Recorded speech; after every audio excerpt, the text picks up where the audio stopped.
أعزائي المشاهدين، كما عودناكم في برنامجكم الأسبوعي برنامج إماراتي، أنا نستضيف لكم خيرة من دولة الإمارات العربية المتحدة، وفي هذا الأسبوع نستضيف السيد أندرو المدير التنفيذي والمؤسسي لشركة CKF International Logistics في إمارات دبي. Good afternoon, Mr. Andrew. Good afternoon, sir. Pleased to meet you. Thank you, and it is our pleasure to meet you today, and we would like to know who is Andrew who came in 2019 to UAE.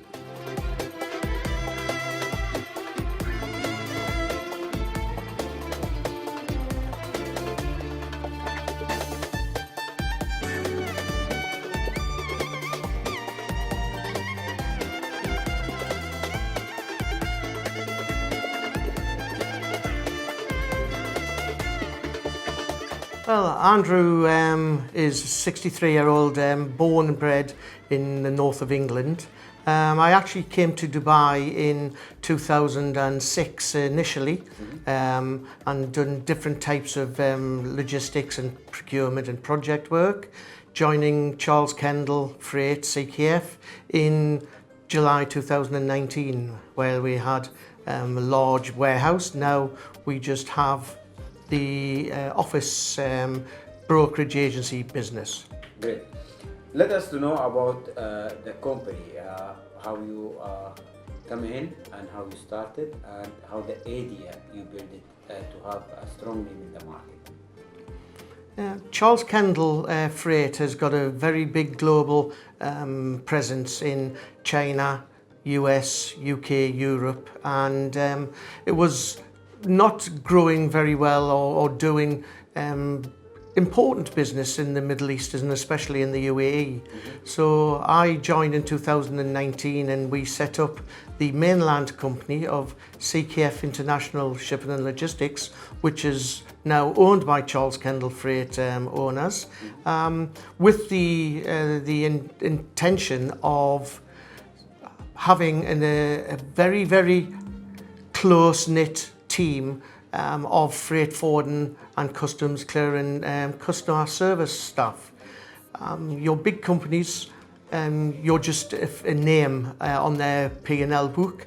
We actually are a family company and we deal with all our customers as parts and partners rather than customers.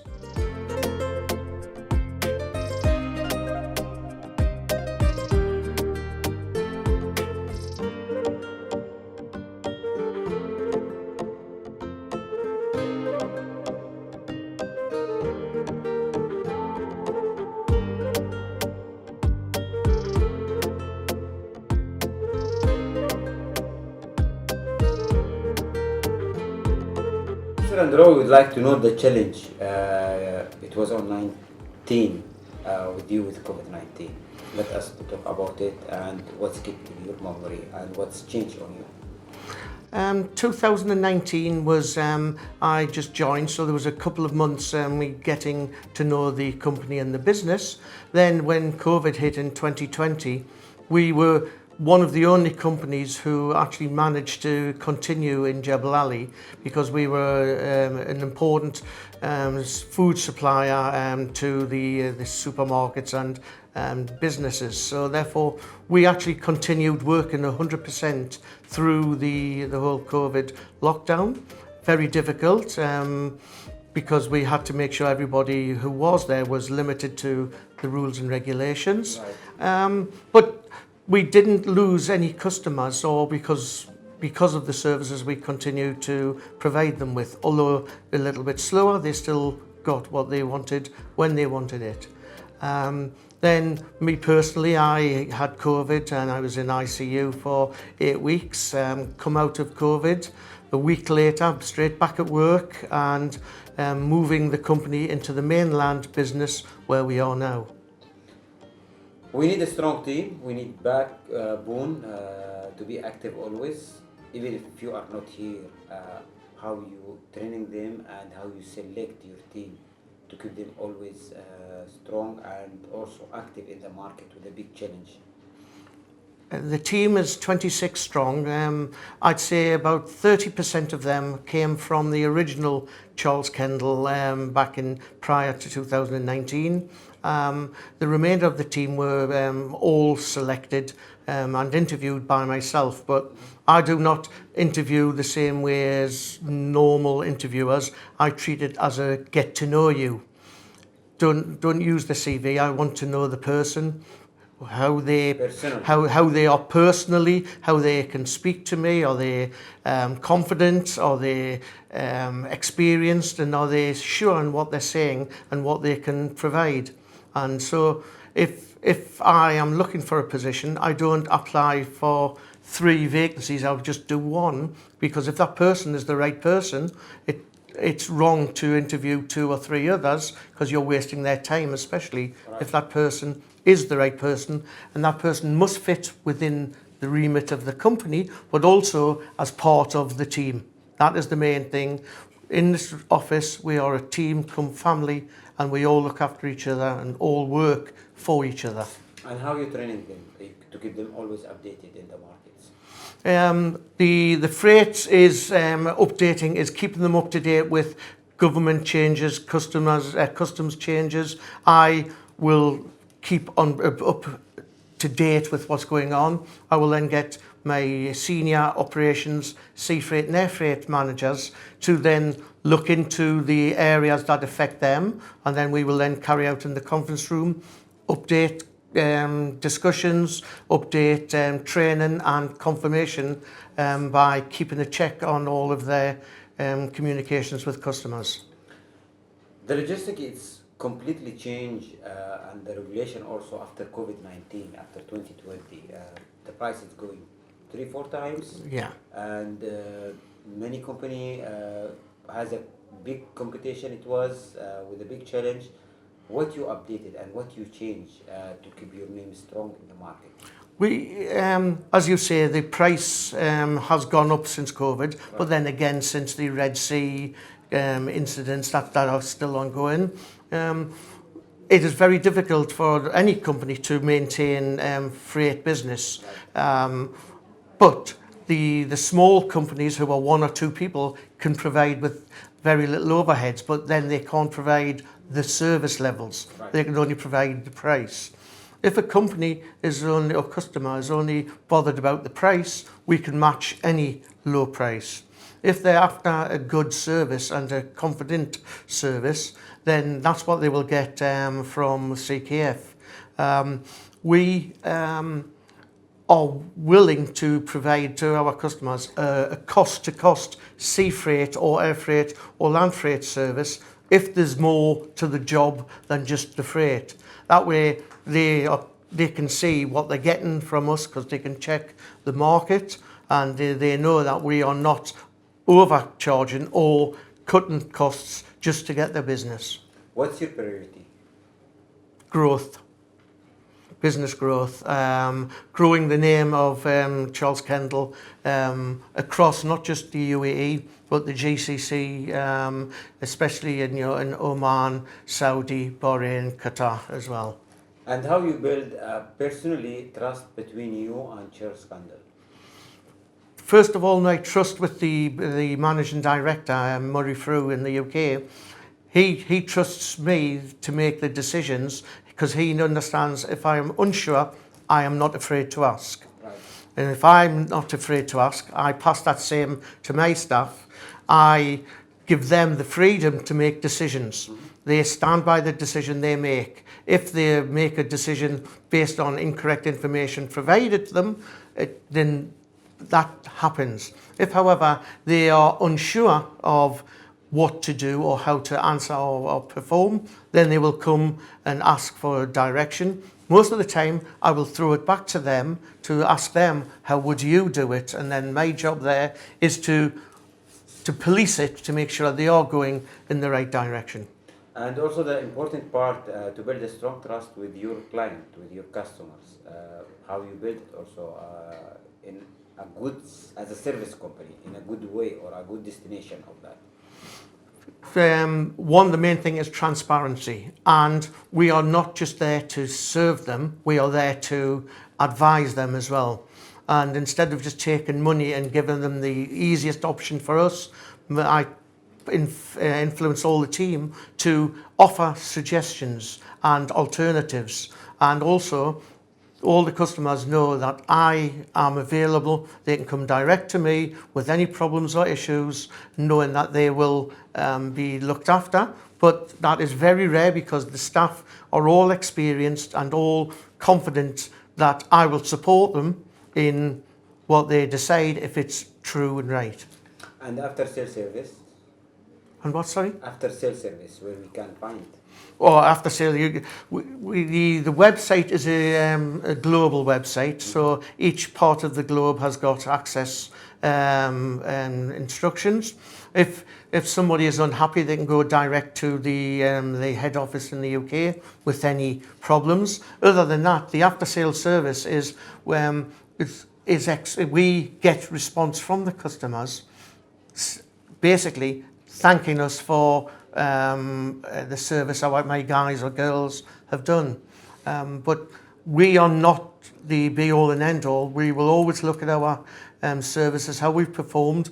If there's a problem or a question, then we will look at it to see if it can be done another way. And I will always get back to them, because an army saying from me is, you might not know the answer, but you should always get back to somebody after researching. It might not be what they wanted to hear, but you still need to get back to them.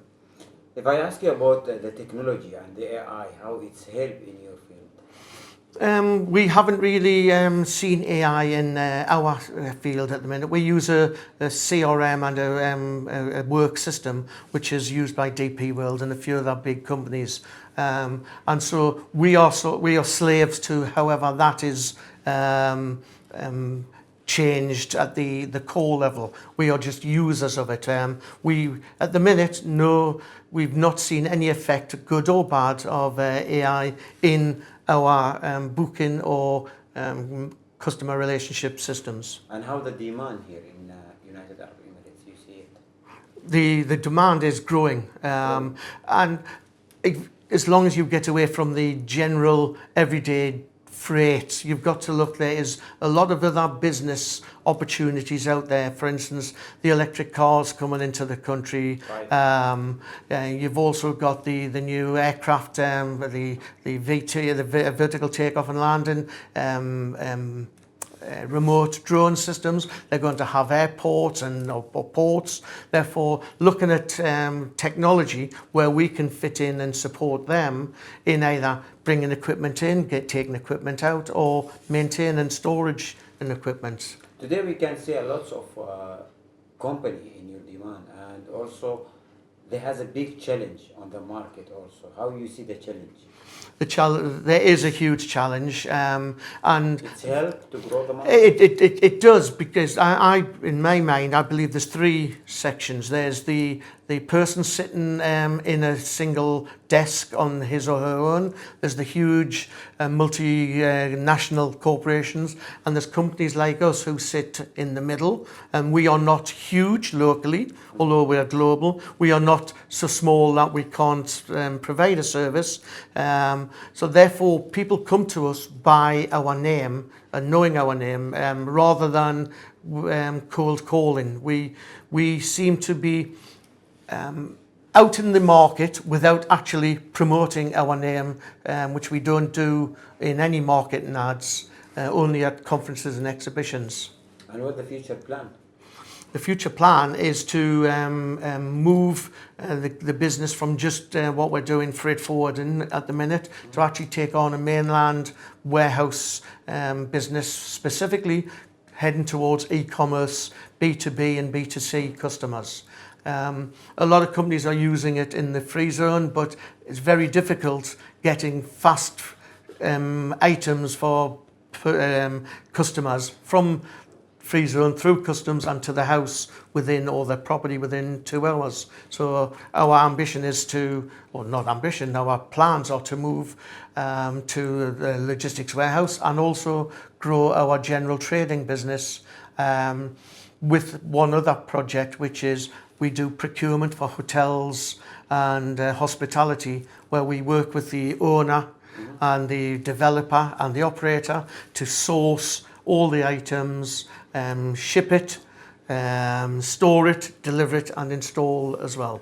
How you see from your experience the rule and regulation in United Arab Emirates with the logistic? It's help or the rules it's difficult? The rules itself are very, very easy. The technology side, the access to the Chamber of Commerce, to customs online is probably second to none that I've ever come across. The only concerns you ever have is the time it can take to get through customs into to general use. But that is very rare. It's normally anything from 24 to 48 hours we will have everything cleared, and that's due to the ability of the relevant departments and ministries to all be online, and that online access is paramount to make our business run smoothly because we pass that on to our customers. You do any services out of United Arab Emirates like in other GCC country, or you are focusing more in GCC or on UAE? No, we do services in and out of Saudi Arabia. Also, we operate our Bahrain business from the head office here. We still do a lot of business in Bahrain and Oman. We also do villas, palaces and royal residences, furnishings from the UK, from all around the world, which we are doing a few projects at the minute in Bahrain and Oman.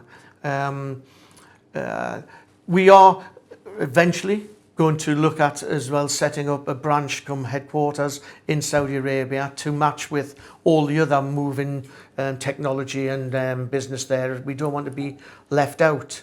Same as DWC with the new airport. We need to be over there sooner to make sure we're in a position to step in as soon as the plans for the new airport actually come into fruition. From your experience, Mr. Andrew, we would like to have advice for the newcomers, for the new investors who are planning to come to invest in United Arab Emirates. Today, United Arab Emirates and Dubai, it's a hub for a business. It is. My advice would be find somebody who has been here and understands the culture, not the social culture, not just the social culture, but also the commercial culture. It's different to most places in the world. Everywhere has their own peculiarities or specialities. But come, open eyes, but with a definite plan on where you want to see yourself and your company within 3 years. How is your relation between you and the people who work under you? What you can call the relation? I think you would ask them and get there. I will not be there when you ask them, so there's no pressure. I think I'm a fair person, and that comes from my military time. They ask for things, I give. They then know if I need something, they will scratch my back. Listen to them. I listen to their needs. They've just had 2 days off, 3 days off actually, Eid this week. Today is their first day back. Because Eid fell on a weekend, right. So therefore I gave them one of the weekend days off. So they know that they can ask me, and I deal with them on an individual basis and on an individual case. Mr. Andrew, if I ask you about who support you, who's your backbone to be today in this level? My backbone has been my wife, Helen, for 43 years actually. Wow. This July. And what do you say today to her? I'll say thank you so much for being there, supporting me, pushing me and picking me up when I'm down. But also in the morning? Oh, not in the morning. She's never up in the morning. It's normally the night before. And also for the people who are around you, from the team, what's your message to them? My message to my team, the boys and girls out there, is to continue the way you are. But work is work, family is family. If you're happy with your family life, then you bring happiness to work. If you're not, there's a chance they could spill. And all my staff, all my guys and girls are 100% performance towards me and towards the company as a whole. As a successful person, what's your advice for the new generation? listen to all those around you. I'm 63 and I still don't know it all. I ask advice. The minute you stop asking advice or listening to advice, you may as well give up, because things change. People have different ideas, better, different ideas to you, which if you like them, if they fit with your needs or requirements, then take them. If not, ultimately, the decision is down to you to stand or fall. Today we are in United Arab Emirates and we have more than 200 nationalities. We are living together, we support each other, we respect each other. That's our visionary leaders' vision. What you would say for the UAE government and leaders for the safety, for the electronic government, which make our life more easy also. Today, if you have a message to them for the last, mashallah, 20 years, you are in UAE, what you would say?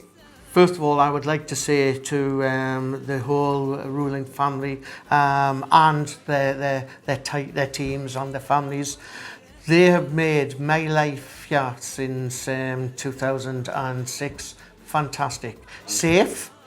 I know where I stand, I abide, and I respect the people from all the different nationalities, but the rulers make this place such a happy place, such a relaxed place. Very difficult to say relaxed in Dubai, but when you're away from work, it is very relaxing, and you feel you can be yourself, and as long as you abide by rules, regulations that are in place. Thank you, Mr. Andrew, for your time to be with EMARATI program. We wish for you, inshallah, more of success. Thank you very much. I appreciate your time, and I look forward to seeing or hearing it when it comes out.